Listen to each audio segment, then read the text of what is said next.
자라나는 세대에게 꿈이 뭐냐 물어볼 때 내 꿈은 뭐예요? 하고 준비한 듯이 바로 대답하는 아이들이 있는가 하면 잘 모르겠어요. 청소년기, 청년기 그때까지도 내 인생의 꿈이 뭔지를 아직도 고민이에요. 꿈이 뭔지를 몰라서 그걸 몰라서 너무 힘들어요 하는 사람들이 있습니다. 그러나 분명한 것은 꿈이 뭔지를 몰라서 무엇이 나의 꿈일까? 그것 때문에 고민하고 갈등하는 사람은 적어도 꿈 자체가 없고 바라는 것도 원하는 것도 없는 사람보다는 훨씬 더 행복한 고민을 하고 있다는 것입니다. 여러분, 병이 들어서 꼼짝 못하고 누워있건 아니면 다른 어떤 사정이 되었건 먹고 싶은 것도 없고 가고 싶은 것도 없고 하고 싶은 것도 없고 가지고 싶은 것도 없고 아무것도 없어. 이런 사람보다는 어디로 가야 될지 모르겠지만 내가 가고 싶은 것이 너무 많아서 갖고 싶은 것이 너무 많고 하고 싶은 것이 너무 많은데 무엇을 해야 될지를 몰라서 고민이고 갈등이라고 하는 사람이 더 행복하다는 거예요. 건강해서 그러건 젊어서 그러건 어떤 이유가 됐건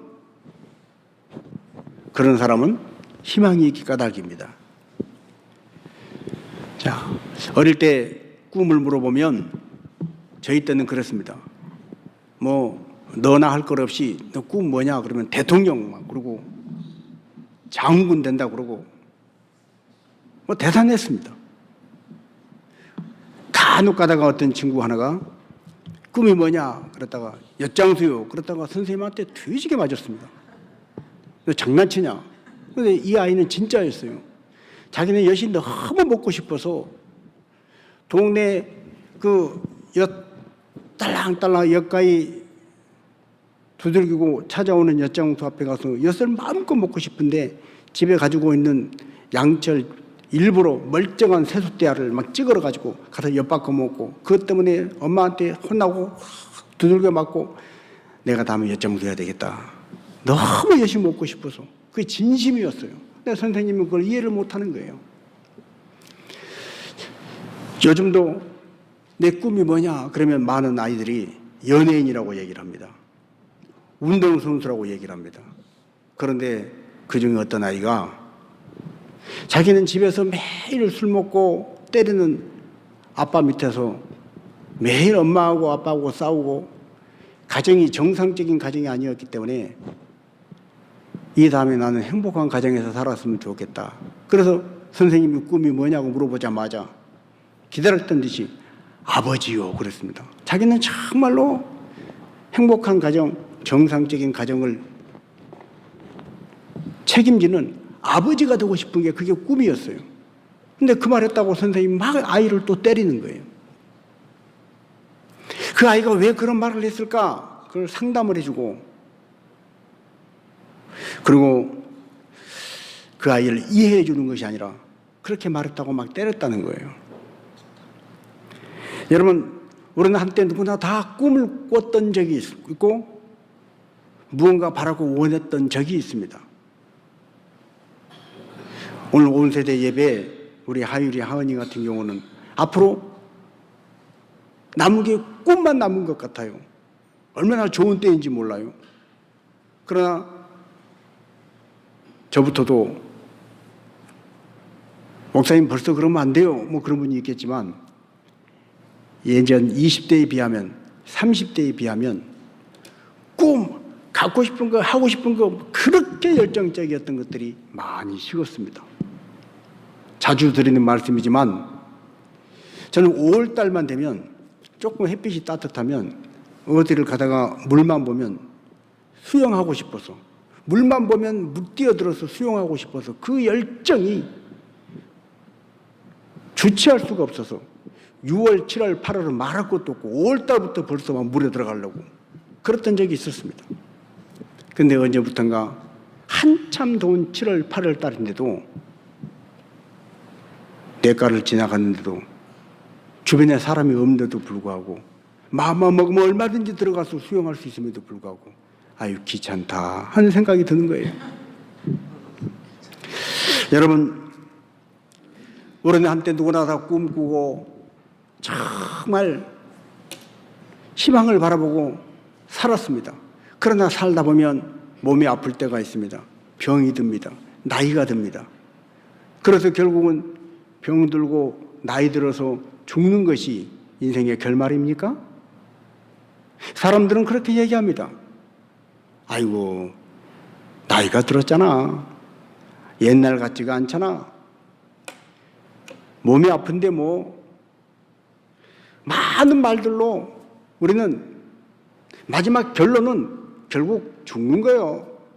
이것을 당연한 결론처럼 말을 하고 살아갑니다. 그러나 성경 우리에게 뭐라고 말씀합니까? 우리 인생이 늙고 병들고 죽는 것이 마지막 결말이 아니라는 거예요. 성경 우리에게 말씀합니다. 하나님은 새 하늘과 새 땅을 예비하시고 하나님 안에서 더 좋은 영생이 우리를 기다리고 있다는 거예요. 이것을 바라보는 사람, 이것을 향해 나아가는 사람, 그런 사람은 여전히 꿈꾸는 사람, 여전히 가슴에 하나님 주신 감동과 감격이 있는 삶을 살아갑니다. 지금은 제가 내과에 뛰어들어서 수용하고 싶은 그런 열정은 없지만 또 다른 열정, 또 다른 소망들이 가슴속에 항상 샘솟고 그 샘솟는 꿈을 향해서 저는 지금도 열심히 뭔가를 배우고 뭔가를 호기심을 가지고 새로운 곳에 가면 궁금해서 여기저기를 뒤져보는 그런 삶을 살고 있습니다. 저만 그런 것이 아니라 93세 된 언젠가도 잠깐 오후 예배 때 말씀을 드렸지만 가천대학 총장인 이길래 총장이라는 분 93 나이인데 아직도 싸이 춤을 추고 그리고 93 나이에 아직도 현역으로 여전히 꿈꾸는 소녀처럼 그렇게 살아가는 것입니다.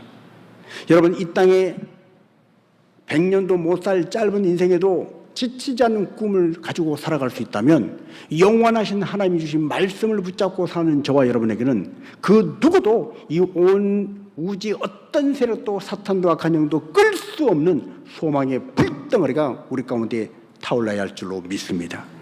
자, 우리 전도서 12장 7절 말씀을 쉬운 성경 번역으로 우리 하율이가 한번 읽어주겠습니다.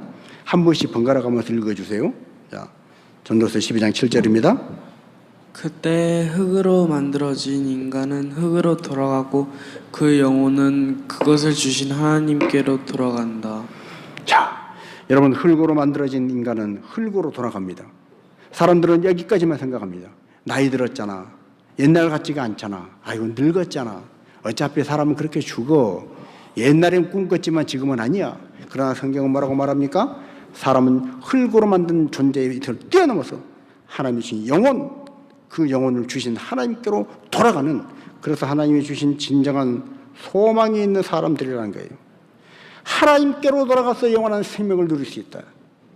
이 소망이 우리 가운데 샘솟고 이 소망이 꺼지지 않는 불처럼 우리 안에 활활 타오를 때 가다가 넘어지고 비록 깨져도 여전히 우리는 소망 가운데 감사하며 기뻐하며 살 수 있는 자가 된 줄로 믿습니다. 그래서 전도서의 절망은 하나님 안에서 희망으로 바뀌어야 하는 것입니다. 전도서는 모든 것을 다 가져봤던 솔로몬이, 먹고 마시고 가진 거 다 가져봤던 솔로몬이 헛되니 모든 것이 헛되도다.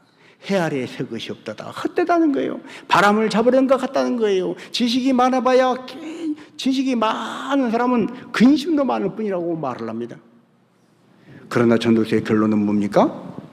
절망이 아니라는 거예요. 그렇게 우리가 나이 들고, 그렇게 우리가 병들고, 그렇게 우리가 나이 들어서 늙어서 죽는 것이 눈에 보이는 인생이지만 그것이 다가 아니라는 거예요. 영혼은 하나님께로 돌아갈 소망이 있다는 이 말씀이 오늘 저와 여러분에게 다시 한번 우리가 젊음을 꿈꾸고 소망을 꿈꾸고 하나님 앞에 희망을 말하는 에너지가 되기를 주님의 이름으로 축복합니다. 자, 그러기 위해서 우리는 여러 가지를 상대해야 합니다. 우선 우리 몸에 들어오는 바이러스를 상대해서 바이러스 병마들을 이기고 그 병마보다 강한 하나님이 주시는 치유의 능력을 힘입고 우리는 강건해져야 하는 것입니다.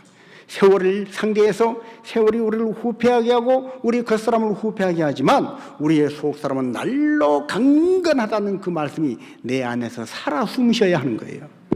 자, 우리가 상대해야 할 많은 것들이 있습니다. 어느 날 어떤 부부가 포항에 가면 뇌 전문 병원이 있다는 얘기를 듣고 뇌를 찍어보면 사람의 모든 건강 상태를 알 수 있다고 그래서 가자고 그래서 그 부인도 하도 강건하니까 따라갔답니다. 따라갔는데 평상시 이분은 약간 어지러운 증상이 있어 이게 빈혈인가 귀에 무슨 이명 증상이 있나 그러고 생각을 하고 따라가서 사진을 찍어봤는데 병원에서 당장 입원하라는 거예요. 지금 당장 수술을 해야 된다는 거예요. 그러니까 이분이 하는 말이 나 수술 못해요. 수술 준비 아무것도 못하고 왔는데 그러니까 의사가 화를 내면서 환자가 무슨 준비를 해요. 그 말은 맞잖아요. 환자가 준비할 게 뭐 있어요. 그래서 그날로 바로 입원해가지고 수술을 했는데 머리를 찍어보니까 머릿속에 꽈리가 들어가지고 그 꽈리가 구토 증상, 어지러움 증상을 가져왔던 거예요. 그래서 그 꽈리를 제거하는 긴급 수술을 했다는 거예요. 근데 그렇게 되기 전까지 이분은 아니라고 나 아무런 준비도 지금 안 해오고 뭐 양치할 것도 없고 속옷도 없고 아무것도 준비 없는데 준비할 게 뭐가 있냐고 막 당장 이대로 대전 가다가 죽는다고 대전 가다가 죽는다는 말을 듣고 그래서 겁을 먹고 입원해서 수술을 받았는데 정말 조금만 늦었으면 이 쿼리가 뇌 세포에서 이게 뭔가 이게 뇌 혈관을 터뜨리거나 뇌 이 신경을 마비시키면 그야말로 어려울 지경이었는데 그 간발의 차이로 그냥 우연히 따라간 병원에서 그렇게 해서 건강을 회복했다는 거예요. 여러분 그런가 하면 어떤 사람은 병원에 가서 검사를 해보니까 간 수치가 너무 높아서 의사가 얘기를 합니다. 이제 제가 해줄 수 있는 건 없고 맛있는 거 많이 잡수시고 좋아하는 것 하시면서 그냥 기쁘게 즐겁게 좀 사십시오. 그 말이 무슨 말이에요? 남은 시간이 얼마 안 되니 그 시간 잘. 그래서 이분이 이래도 죽고 저래도 죽을 것 어차피 죽을 것 내가 인생의 마지막은 하나님 앞에서 하나님을 위해서 한번 몸부림치다 죽어보자. 그런 마음을 먹고 기도원으로 들어갔답니다. 그래서 기도원 들어가서 내일 죽을지 모레 죽을지 모르지만 내가 인생의 마지막 끝은 하나님을 위해서 한번 살아보자. 그래서 기도원에서 청소도 하고 모든 예배에 빠지지 않고 가서 말씀 듣고 기도하고 찬양하고 그리고 식사 시간에 가서 식사 봉사하고 화장실 청소하고 그랬는데요. 이상하게 몸이 가벼워지는 거예요. 아, 공기가 좋아서 그런가? 어쨌든 아이고 내가 그동안은 이 핑계 저 핑계 대고 하나님 일 전혀 못하고 살았는데 하나님 내 인생의 마지막 끝을 하나님 위해서 일하다가 하나님 앞에 가면 얼마나 좋을까 그러면서 날마다 찬송을 부르면서 그렇게 하는 거예요. 그러다가 몇 달이 흘렀어요. 내려와서 병원에 한번 가서 검사를 해봤더니 간 수치가 정상이 돼 있더랍니다. 여러분 오늘 우리는 육신에 들어오는 병, 바이러스 이것들과 상대해서 싸워 이기는 자가 되어야 우리가 소망을 말하고 감사를 말하고 기쁨을 말할 수 있는데 이것에게 지면 힘들고 어렵습니다. 그런데 육신의 질병보다 더 힘든 게 뭔지 아십니까? 영적인 것입니다. 영적인 싸움입니다. 어느 날 갑자기 내 생각 속에 탁 들어온 어두운 생각, 내 마음속에 파고드는 그 시커먼 악한 영의 계획들 그런 것들이 내 마음과 생각을 옥잡으면 우리는 멀쩡히 건강한 사지를 갖고도 살아갈 의욕을 못 느끼는 거예요. 그래서 많은 사람들이 멀쩡한 그 생생한 간, 튼튼히 뛰는 심장, 잘 보이는 눈, 모든 걸 다 씹을 수 있는 튼튼한 치아 이런 것들이 다 있음에도 불구하고 자기가 자기 손으로 목숨을 끊는 거 아니겠어요? 그래서 우리는 악한 세력들과 싸워서 반드시 이겨야 하는 것입니다.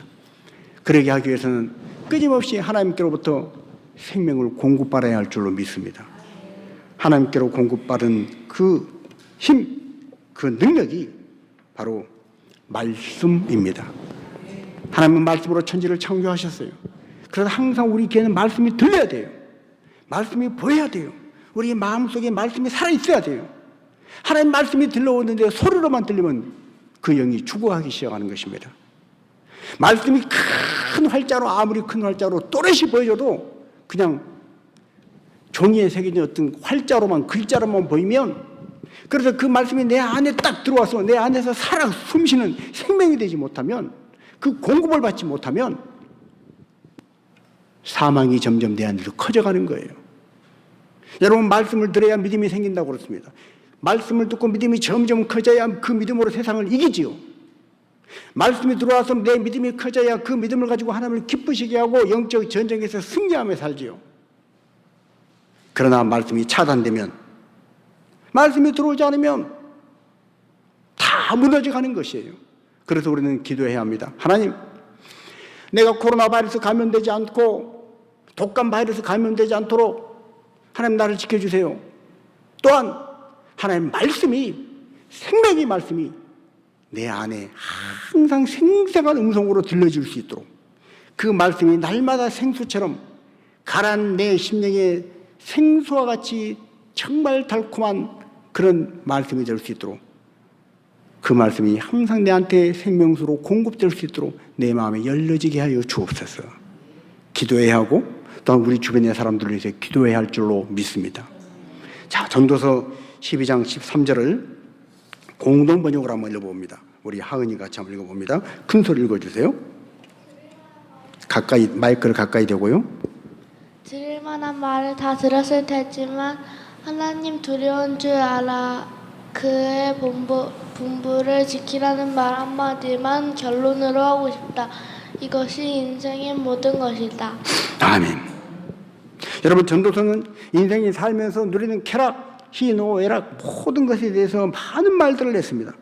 그 많은 말들을 다 들었을 테지만, 어디 가면 재밌다더라, 무슨 개 모임이 좋다더라, 어디 쇼핑몰이 물건을 싸게 판다더라, 어디가 학군이 좋아서 애들이 학교를 가려면 이렇게 해야 된다더라, 많은 말을 들었을 테지만, 부동산 시세에 대해서 많은 말을 들었을 테지만, 건강에 대해서 뭐가 건강에 좋다더라 많은 말을 들었을 테지만,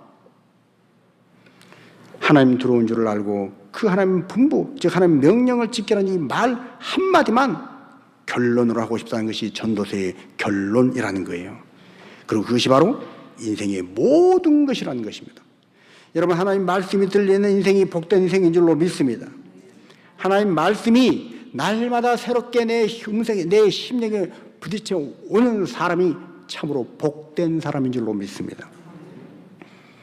오늘 죽어도 오늘 하나님 말씀이 내 안에 생생하게 살아있는 말씀으로 역동적으로 들어온 그 말씀을 아멘 하고 한마디 말씀을 잡을 수 있다면 그 사람은 행복한 인생이라는 거예요. 성공한 인생이라는 거예요. 그래서 우리는 기도해야 합니다. 말씀을 잘 공급받을 수 있도록. 특별히 우리 주변에 믿음이 약한 사람들, 아직도 믿지 않는 가족들을 위해서 기도할 때, 하나님 말씀이 좀 들려지게 해주세요. 하나님 말씀만 들으려고는 조는 사람이 있어요. 다른 데 가서 말똥말똥해요. 먹을 건 얘기하면 눈이 커져요. 나는 저것 주세요. 난 빨간 거 먹을래요. 막 이런 사람. 세상 이야기하면 귀가 쫑긋해요. 그러나 말씀만 들으면 눈이 감겨. 원수마귀가 말씀을 못 듣게 하는 거예요. 말씀이 들어가면 생명의 역사가 일어나기 때문에 악한 마귀는 어떻게 하든지 그걸 방해하는 것입니다. 말씀을 듣는 자리에서 자꾸 잡생각이 떠오르게 합니다. 다른 생각, 다른 걱정, 근심, 염려하게 만듭니다. 그러니 말씀에 집중할 수가 없는 거예요. 심지어는 말씀 듣는 자리에 애시당초 오지 못하게 방해합니다. 악한 마귀가 얼마나 지배한지 모릅니다. 그래서 우리는 기도해야 합니다. 주님, 졸지 않고 말씀 잘 듣게 해주세요. 잡생각하지 않고 말씀에 집중하게 해주세요. 하나님은 어떤 어려움이 있어도 말씀 듣는 자리, 예배하는 자리에 오는 발걸음, 그 모든 방해, 해방, 떨쳐버리고 예배 자리에 발걸음하는 승리자가 되게 하여 주시옵소서. 우리는 기도해야 하는 것입니다.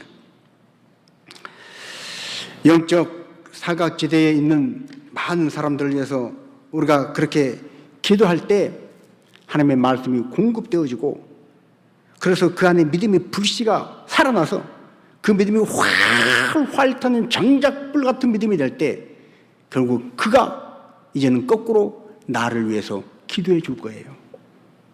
우리는 그런 공생관계를 위해서, 상생관계를 위해서 기도해야 하는 것입니다. 오늘도 제가 딱 보아하니 지난주에 제가 어림잡아 이렇게 계산해보니까 11명이 결석을 했더라고요.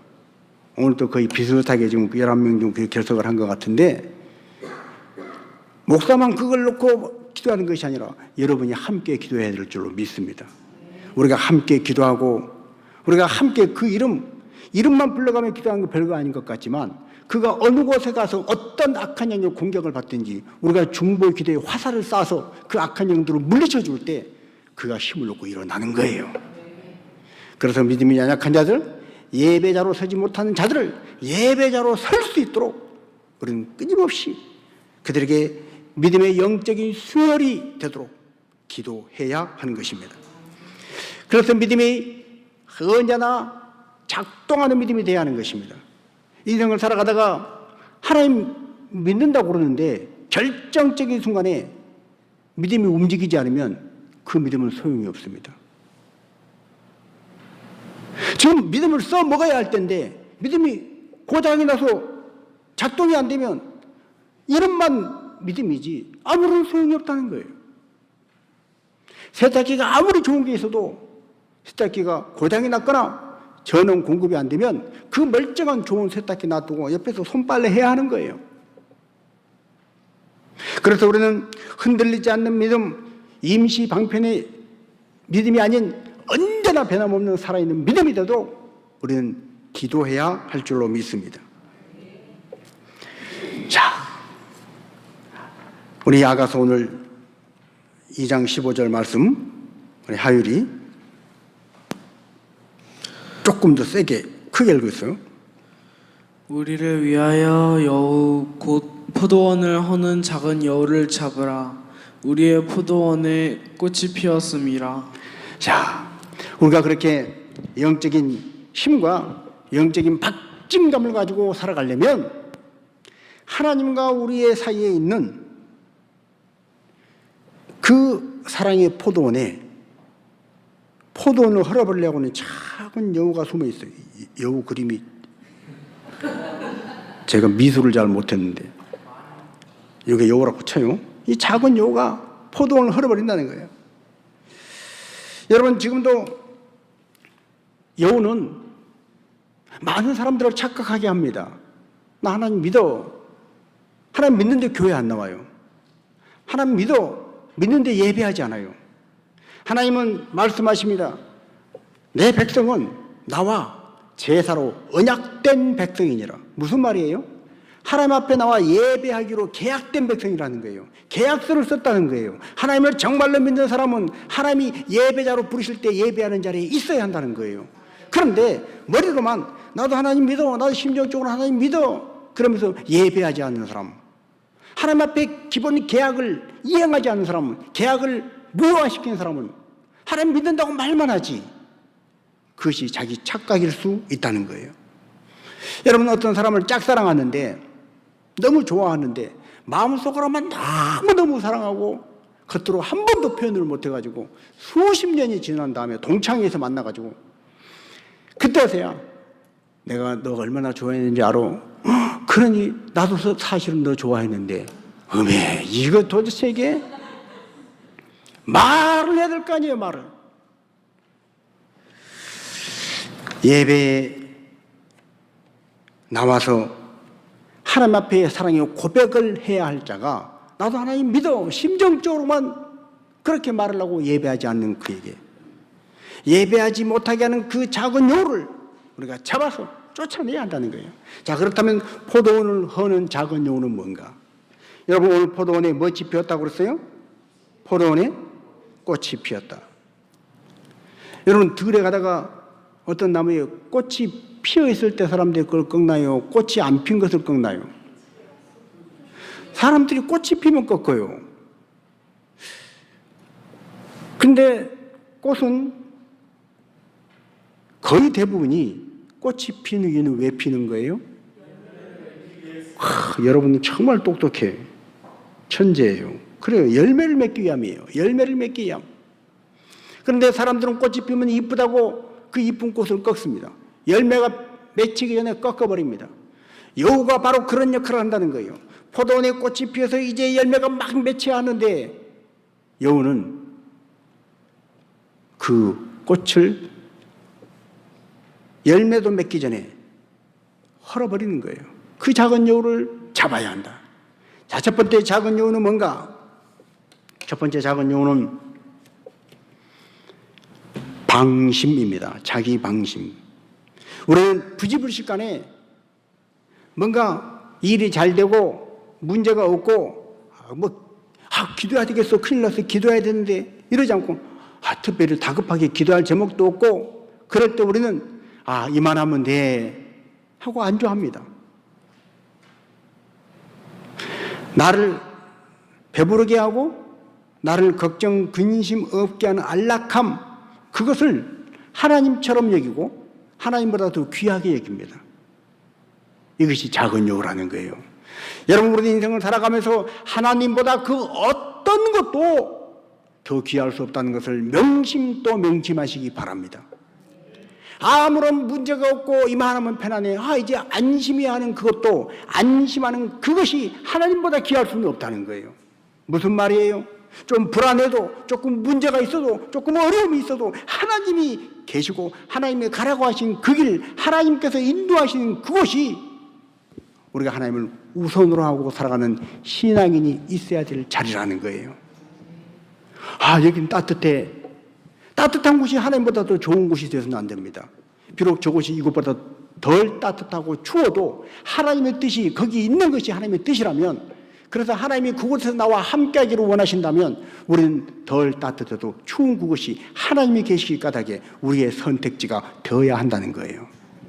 그러나 우리는 너무나 많은 경우 성공과 문제 없는 거와 안락함, 이것들을 의지합니다. 그래서 방심합니다. 여러분, 모세가 언제 무너졌나요? 다윗이 언제 미끄러졌나요? 모세가 약할 때 미끄러지지 않았어요. 모세가 가장 강했을 때 미끄러졌어요. 다윗이 언제 미끄러졌나요? 최정상에 올라서 모든 주변 나라를 다 평정하고 왕권도 안정이 되고, 그래서 얼마나 편했는지 다윗이 낮잠을 자고 일어났던 그때 그는 밧세바를 범하고 미끄러지고 하나님 앞에 넘어진 자가 되었던 것입니다. 여러분, 방심이 바로 작은 여우입니다. 우리는 이 여우를 잡아야 하는 거예요. 자, 우리 고린도전서 10장 12절 우리 하은이가 묵소리 있습니다. 그러므로 자기가 굳게 서 있다고 생각하는 사람은 넘어지지 않도록 주의하십시오. 자, 바울의 고백입니다. 굳게 서 있다고 생각하는 사람은 뭐 하라는 거예요? 넘어지지 않도록 주의하라는 거예요. 선줄로 생각하는 자는 넘어질까 조심하라. 이젠 다 내가 최고야. 내가 가장 높은 자리에 올라왔어. 여러분, 높은 자리에 올라갈수록 떨어지는 충격은 더 큽니다. 따뜻한 곳에 있다가 갑자기 찬바람이 불어오면 그 찬바람을 더 견딜 수 없습니다.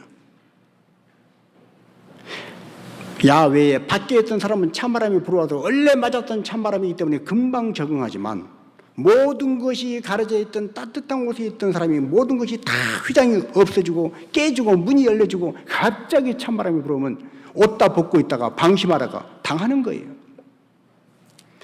자, 두 번째, 작은 여우는 우리가 작은 것에 소홀한 것입니다. 작은 것이라고 업신여기는 것입니다. 인생은 어떤 큰 일, 위대한 일을 이루었을 때 행복하다. 사람들은 그렇게 생각합니다. 큰 일을 이루고 위대한 일을 했을 때만 사람은 행복하다고 느낍니다. 그런데 역사를 보십시오. 많은 사람들의 일을 보십시오. 여러분 자신의 인생을 한번 생각해 보십시오. 우리가 막 대단하게 신문에 나올 어떤 일을 했을 때 그때만 행복했던가요? 그 행복으로 날마다 살아가나요?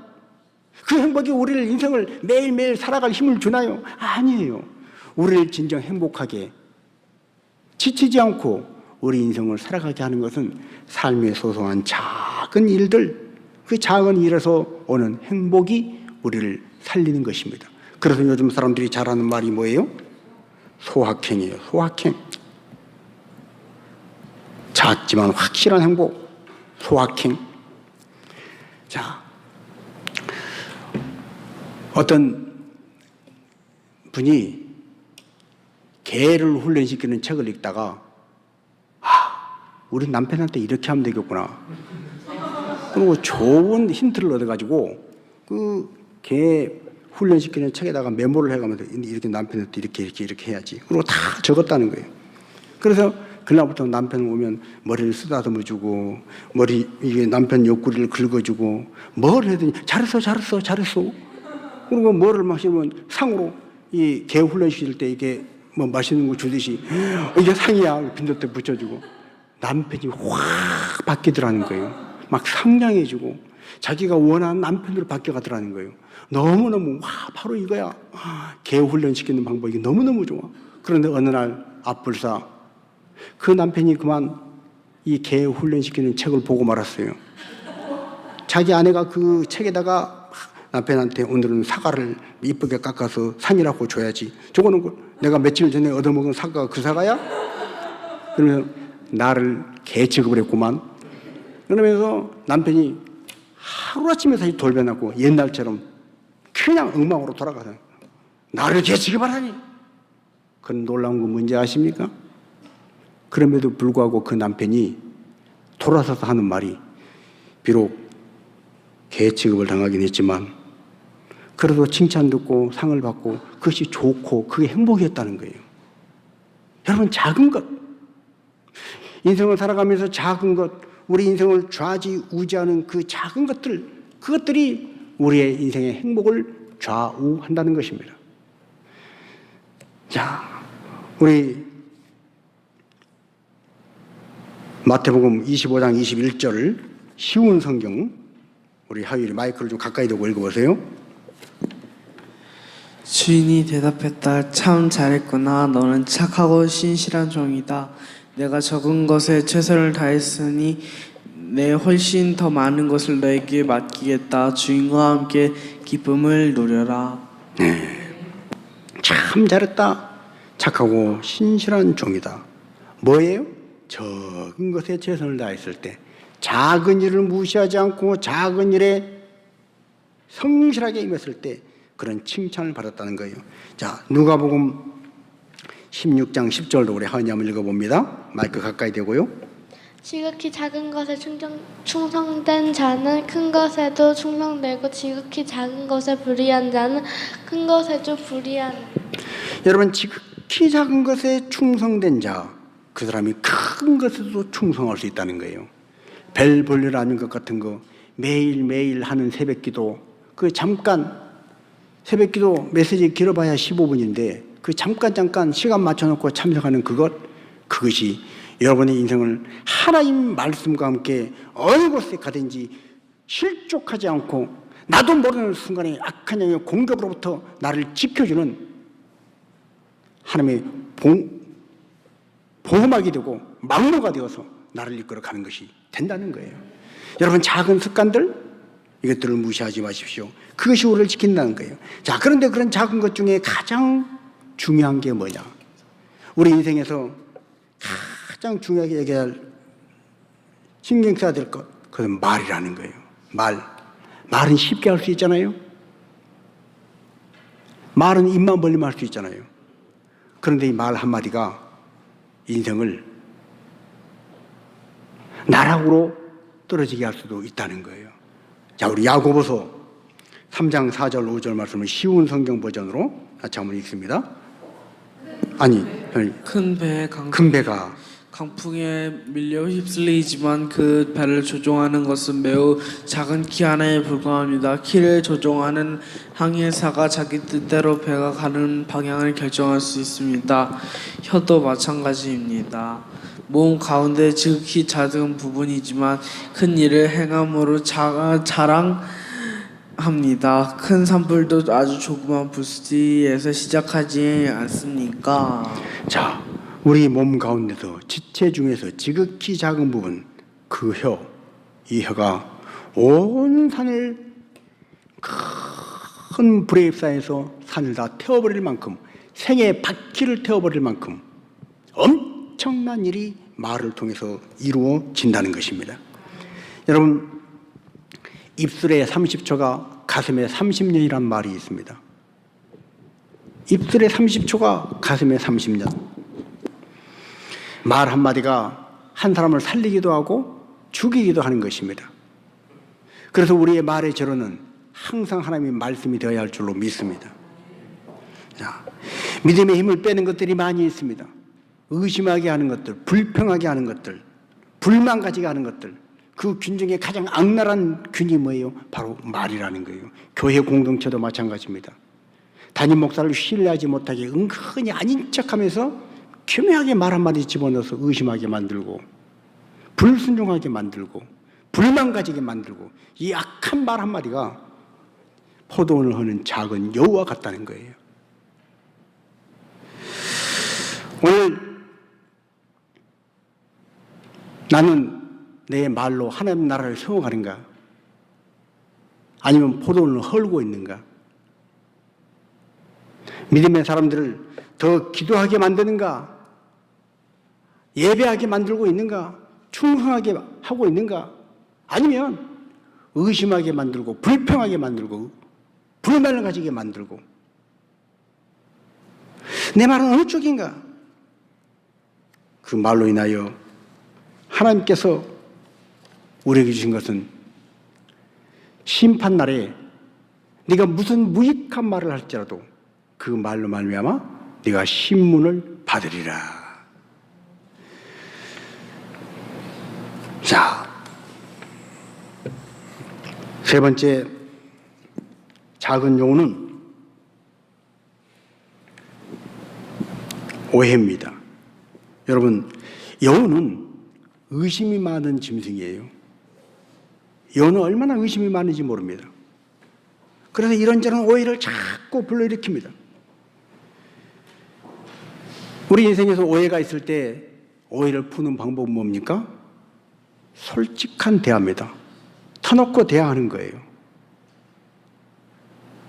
속에서 여우마냥 꿍을 틀지 말고 터놓고 얘기를 하라는 거예요. 위, 아래 따지지 말고 터놓고 얘기하면, 속 시원하게 얘기하면 오해는 풀리는 거예요. 체면 생각하고 여러 가지 여건들 생각하고 위신 생각하고 솔직한 것을 마치 창피스럽다 생각하고 말 닫고 있다가 오해 풀지 못하고 그것이 커지면 걷잡을 수가 없습니다.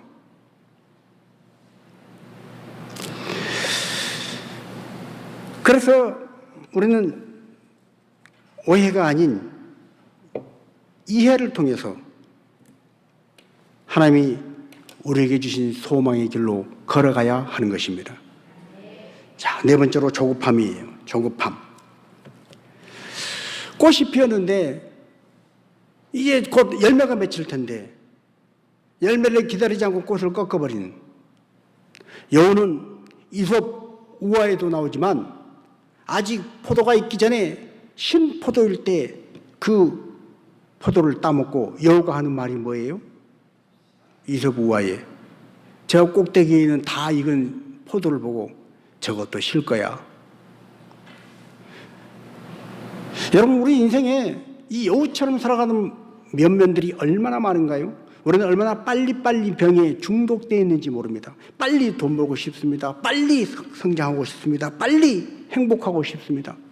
빨리빨리 병에, 특별히 우리 한국인들이 빨리빨리라고 하는 이 병은 외국에 나가도 외국 사람들이 빨리빨리 말을 다 배워서, 필리핀 사람도 빨리빨리, 베트남 사람도 빨리빨리, 한국 사람에게 배워서 그 말을 알고 있더라고요. 여러분, 조급함, 이 조급함은 우리 인생을 허무는 것입니다. 예수님은 사탄이가 와서 네가 하나님의 아들이거든. 이 돌들로 떡을 만들어라고 할 때 돌로 떡을 만드셨어요? 안 만드셨어요. 예수님은 얼마든지 돌로 떡을 만드실 수 있는 분이었지만 돌로 떡을 만드신 그런 실수하지 않으셨습니다. 자, 그래서 포도원 안에 하나님과 우리 사이에 있는 사랑, 그 사랑을 잘 키워가고 그 사랑을 유지해 가기 위해서 우리에게 필요한 것, 우리 고린도전서 13장 4절 7절 한번 읽습니다. 마이크 가까이 대고 한번 읽어주세요. 사랑은 오래 참고 사랑은 온유하며 시기하지 아니하며 사랑은 자랑하지 아니하며 교만하지 아니하며 모든 것을 참으며 모든 것을 믿으며 모든 것을 바라며 모든 것을 견디느니라. 자, 하나님이 우리를 사랑하셨고 우리 또한 하나님을 사랑한다는 그 사랑의 고백 아래 반드시 있어야 할 그 사랑은 뭐라고요? 오래 참는 것이라는 거예요. 모든 것을 참으며 모든 것을 믿으며 모든 것을 견디며 모든 것을 견디느니라. 인내, 참는 것, 조급하지 않고 참는 것, 기다리는 것, 이것이 바로 사랑의 성장, 사랑의 완성을 가져온다는 거예요. 여러분, 우리가 정말 사랑한다면 기다려주는 것입니다. 조급하지 않은 거예요. 자문의 말씀에 사연을 듣지도 않고 화를 내는 사람은 어리석다고 그랬어요. 어떻게 된 사연인지 알지도 못하면서 화부터 내는 사람이 있어요. 참 어리석은 사람이에요. 그런 걸 한 번, 두 번 겪으면 나중에는 참 그 사람으로 인해서 상처받는 그것으로 인해서 이제 그 사람을 대하기가 싫어지는 것입니다. 부모도 마찬가지예요. 부모가 좀 기다려주고 인내하고 견뎌줘야지. 애들한테 종주먹을 들이대고 그럴 때 나중에는 자꾸 부모를 피하는 거예요. 여러분, 우리는 영적으로건 육적으로건 영육간에 포도원을 하는 작은 여우를 잡아서 우리 인생이 전도서가 말하는 그런 허무한 인생, 절망의 인생이 아니라 하나님 안에서 희망의 인생, 소망의 인생이라는 걸 알고 하나님 우리를 향한 아버지의 그 마음을 알고 포도를 허는 작은 여우를 잡아서 아름다운 결실과 열매를 맺어가는 우리 인생이 되기를 주님의 이름으로 축복.